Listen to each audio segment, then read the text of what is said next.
Judges, over to you. Sri Lalitha sir బాగా పాడావమ్మా. Thank you sir. పూర్తిగా తన్మయత్వంతో పాడినట్టుగా అనిపిస్తోంది. కళ్ళు మూసుకొని మమ్మల్ని ఎవరిని చూడకుండా నీ లోకంలో నువ్వు ఉండి పాడావు. బాగా పాడావు, థ్యాంక్ యూ చాలా బాగా పాడావు. ఇది యుగళ గీతం అయినా కూడా అందంగా పాడావు. Thank you sir. నాకు చాలా ఇష్టమైన పాట ఈ పాట.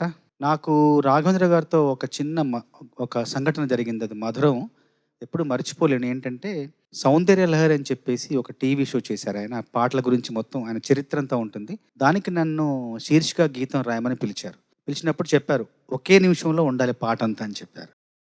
అప్పుడు రాశాను అన్నమాట నేను. మొదటిసారి మౌనం మాట్లాడుతుంది, 5 పదుల అనుభవాలు గొంతు విప్పగా, అంతులేని అనుభూతులు పెదవి దాటగా, మొదటిసారి మౌనం మాట్లాడుతోంది.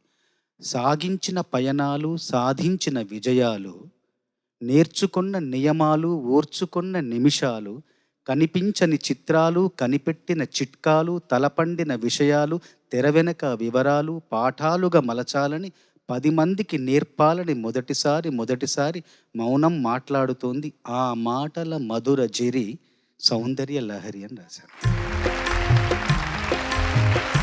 అప్పుడు ఆయన లేచి వచ్చి కౌగిలించుకున్నారు. చాలా బాగుంది అబ్బాయి, ఒకటే నిమిషం, మొత్తం అంత పాట అంతా ఒకే నిమిషం ఉందన్నమాట. కౌగిలించుకుంటే నేను కాళ్ళకు నమస్కారం చేశాను.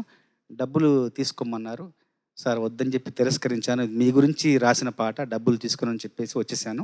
ఆ సౌందర్య లహరికి టైటిల్స్లో పాట రచన చంద్రబోస్ అని ఉంటుంది. తర్వాత చివర్లో వచ్చే టైటిల్స్లో ప్రత్యేక కృతజ్ఞతలు చంద్రబోస్ అని రాశారు. నా ప్రేమను నేను కనబరిస్తే ఆయన వాత్సల్యాన్ని ఆయన కూడా తెలియపరిచారు. అలాగా మనం చిన్న పని చేసిన దానికి పెద్దగా గుర్తిస్తారు రాఘవేంద్ర గారు. ఈ పాట నాకు కూడా చాలా చాలా ఇష్టమైన పాట. చాలా బాగుంటుంది. నేను ఆ హమ్మింగ్ కోసం, చిత్ర గారి హమ్మింగ్ కోసం వెయిట్ చేస్తూ ఉండేదాన్ని. పాట మాత్రం చాలా చాలా ఇష్టం. కొంచెం ఎందుకనో స్ట్రెయిన్గా వినిపించింది. అంతకు మించి you're a fabulous singer and you can definitely do much better. Thank you.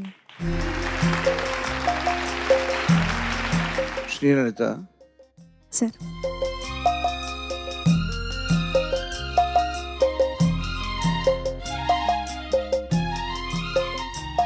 Tension వస్తుందా? అంటే ఎందుకు చెప్తున్నానంటే, మేము ట్యూన్ కంపోజ్ చేసేటప్పుడు ఒక ట్యూన్ వినిపించగానే 190% మంది డైరెక్టర్లు ఇచ్చే ఎక్స్ప్రెషన్ అది.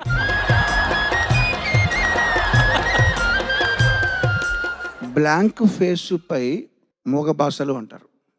అంటే ముద్దబంతి నవ్వులో మూగ భాషలు ఓకే, ఎందులో అంతో భావం కన్వే అయ్యి మేము సంతోషంగా ఫీల్ అవుతాం.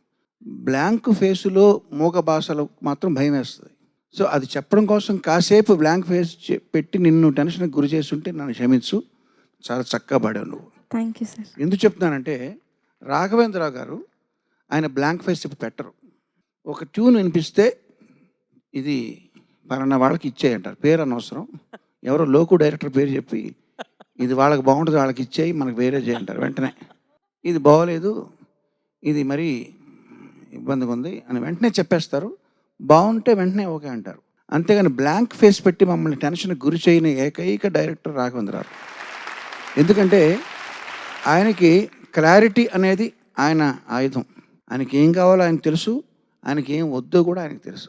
సో చాలా హృదయమైన ఈ ట్యూను మానసిక గురు మహాదేవన్ గారు, ప్రత్యక్ష గురు వేటూరు గారు రాయిగా దీన్ని చక్కగా ఆలపించావు. ధన్యవాదాలు నీకు, చాలా బాగుందమ్మా. ఈ పాట నిజంగానే ముద్దబంతి నవ్వులో మూగ భాషలే, బ్లాంక్ ఫేస్లో కాదు. ఓకే,